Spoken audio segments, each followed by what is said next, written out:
Welcome to the 14th week of this year's In Times Like These recap. Now, let's get into this. Starting with Dr. Terry Burke, who tries avoiding Harley Drake's question about her connection with Devontae Torres while she's on the stand. Terry is eventually forced to admit that she's been friendly with a man who has been charged with taking Elvira Russo's life. After the questioning is over, Udell is frustrated that Terry didn't say anything about interacting with Devontae. Terry apologizes, but Udell tells her how she only did herself a disservice, warning Terry that she better hope that the judge doesn't have a bias against Devontae.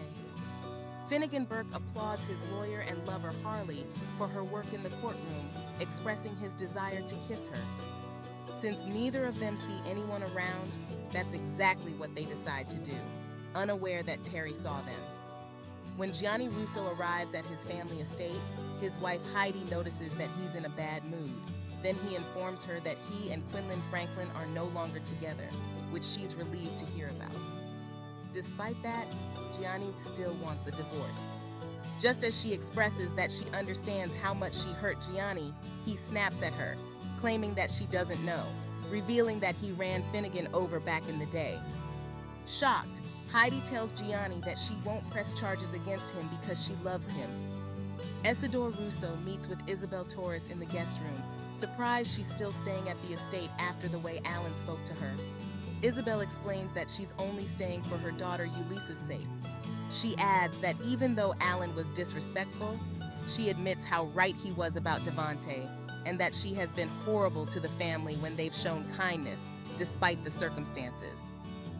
Isidore tells Isabel how that doesn't mean she has any right to be disrespected, encouraging her to pay Alan no mind.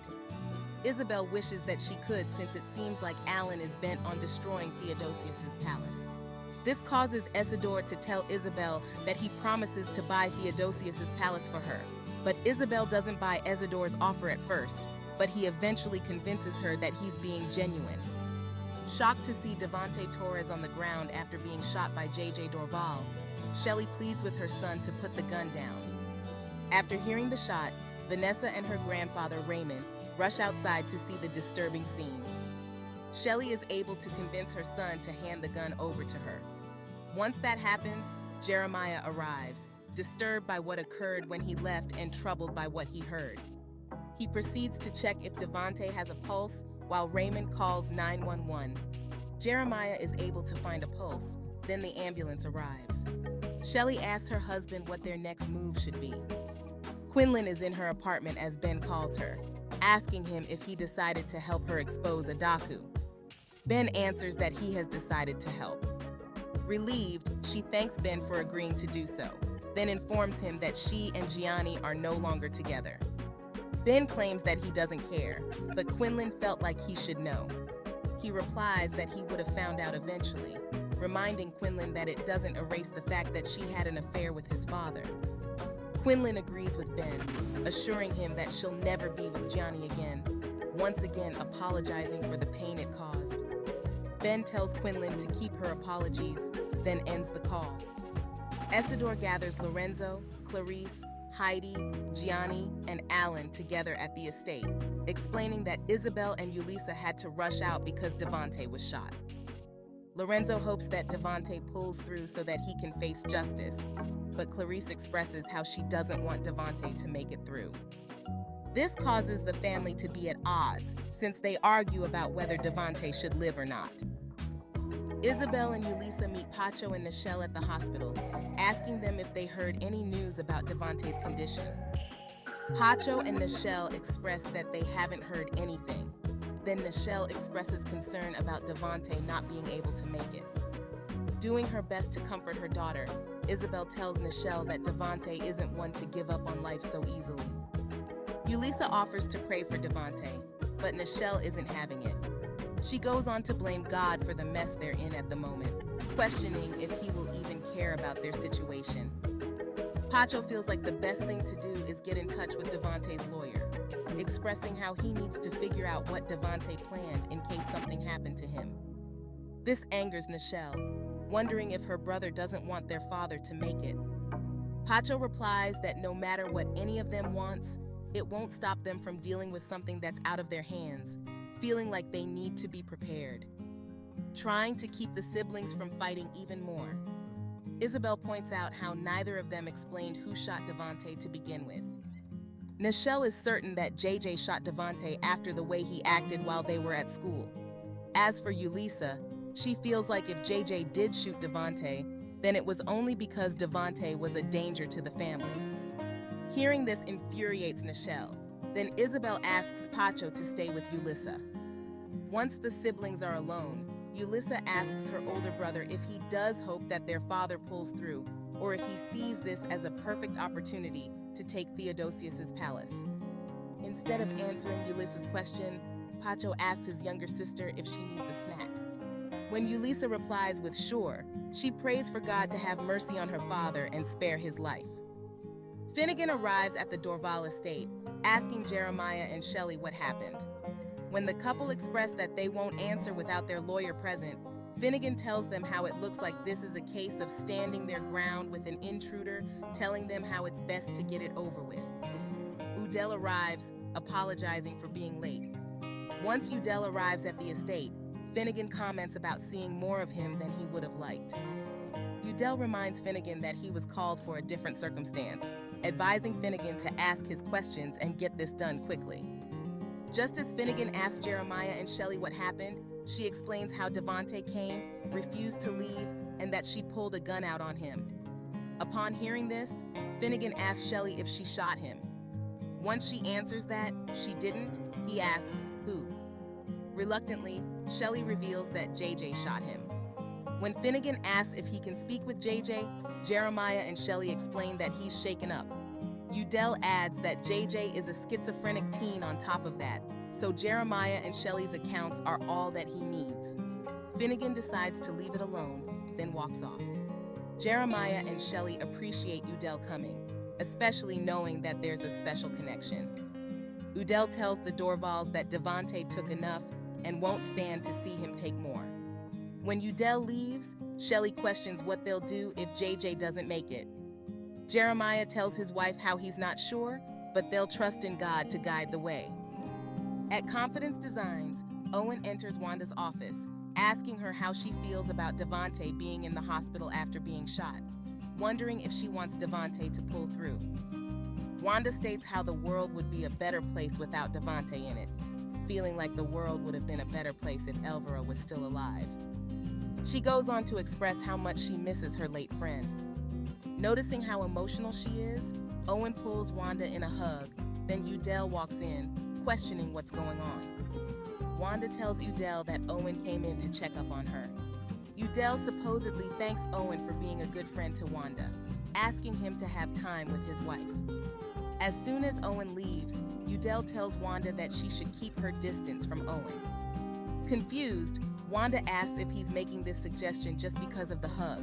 He explains that Owen was initially questioning Yvette's change of heart regarding dropping charges against Max Russo, fearing that the closer she gets to Owen, the more likely he is to find out. At the Dorval estate, Jeremiah asks Shelley if JJ has agreed to take his medication. Shelley informs her husband that JJ is refusing to, expressing how she doesn't know what to do. When Jeremiah states that they only have one option, Jeremiah suggests that they hospitalize JJ. Upon hearing this, Shelley rejects the idea. Even though Jeremiah states that what JJ's going through is out of their hands, Shelley tries to come up with every excuse to keep their son home.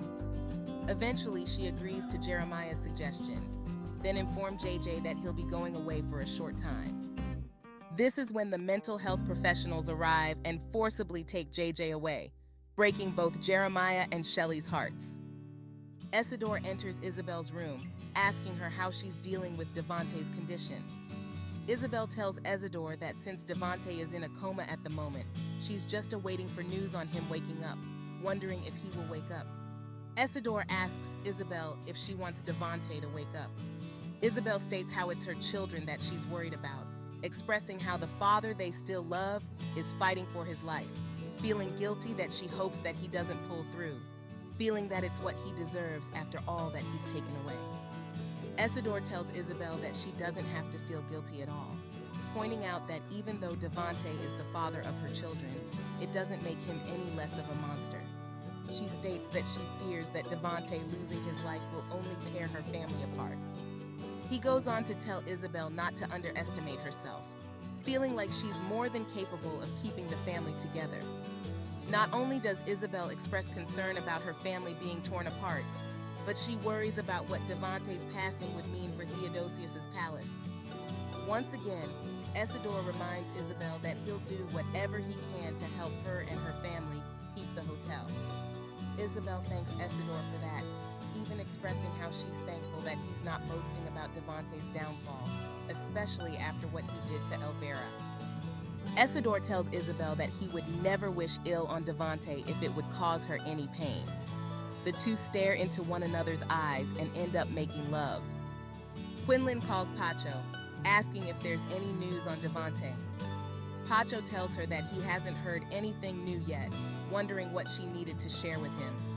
She informs him about Ben's willingness to dig up all of the info which proves that Adaku is a Danjuma. The only concern which Pacho has is Adaku working hard to figure out who exposed her.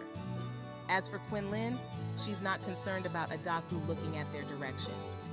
Eventually, Ben calls Quinlan to inform her that he found Adaku's birth certificate and sent it to a news station to expose the truth nationwide. Shelley is visibly upset and Jeremiah asks his wife how she's doing.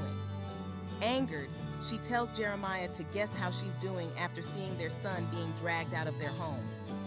She suggests that JJ might not have snapped if Jeremiah hadn't agreed to speak about Devante on national TV. Hurt, Jeremiah questions if Shelley is blaming him for JJ's breakdown. Jeremiah reminds Shelley that he went on TV to protect the family. Frustrated, Shelley replies that his actions only made Devante want to harm the family more. Overall, Shelley feels like Jeremiah didn't protect their family. Jeremiah asks Shelley how he can make it right. The response she makes is that the damage is done and expresses how she hopes that JJ doesn't hate them for sending him away. Once she walks off, Jeremiah prays for JJ's healing, for his family's protection, and forgiveness for any mistakes he made. Adaku calls Quinlan in to request her interviewing someone. When Quinlan asks her boss who she'll be interviewing, Adaku answers that Quinlan will be interviewing her since news broke out that she's actually Adaku Danjuma. Quinlan questions if Adaku thinks that people will take her seriously since she's being interviewed on her own network. Adaku answers that she needs to be interviewed by someone she and the public could trust. Not only does Adaku express trust in Quinlan, but she tells her how having these big interviews could enhance her career. This causes Quinlan to question if there's a chance that an interview like this would grant her a program of her own. All Adaku answers with is that the possibilities are endless. Since Adaku kept her identity under wraps for so long, Quinlan asks Adaku if she has any idea who began digging into her past. Adaku tells Quinlan to save that for the interview. Quinlan claims that she's sorry about what Adaku is going through.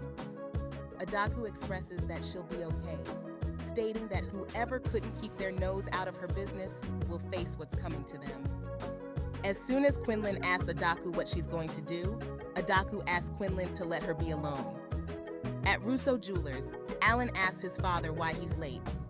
After Isidore thinks about hooking up with Isabel, Isidore tells Alan not to worry about it.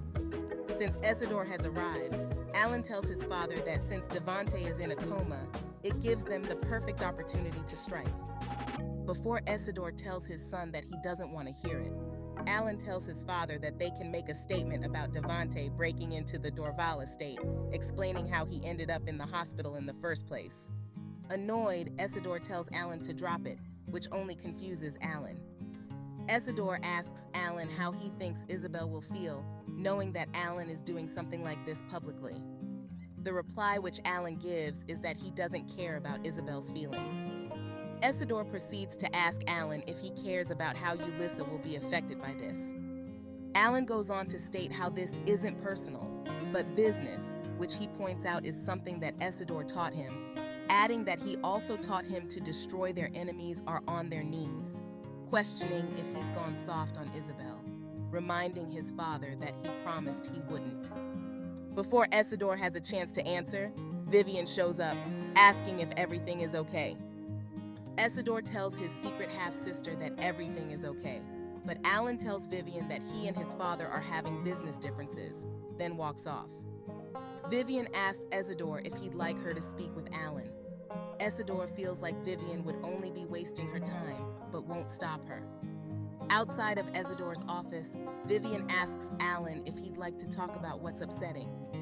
Alan states that he can't go into detail, but feels like his father's emotions are getting in the way of making a huge business decision.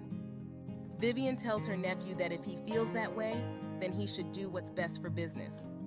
Alan thanks Vivian, walks off, then Vivian tells herself how she can't wait for the fallout, eventually waiting to tear the entire family apart. At the hospital, Isabel asks Nichelle if she actually wants to spend the remainder of her spring break in a hospital. Nichelle tells her mother that it will be worth it as long as Devante doesn't feel lonely.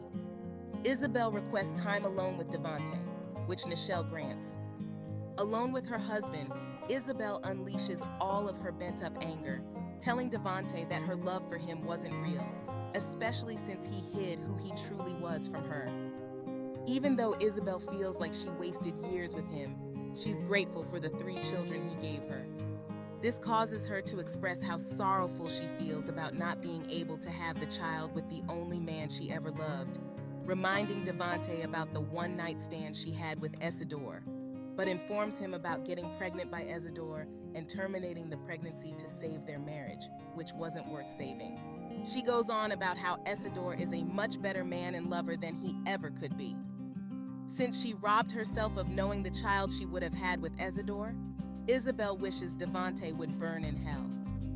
As soon as Isabel walks off, Devante opens his eyes, revealing that he heard Isabel's revelation. Can't get enough of In Times Like These? Then, treat yourself to a binge watch of In Times Like These. Don't forget to like, comment, share, and subscribe. You're not ready for what's to come, but tune in anyway.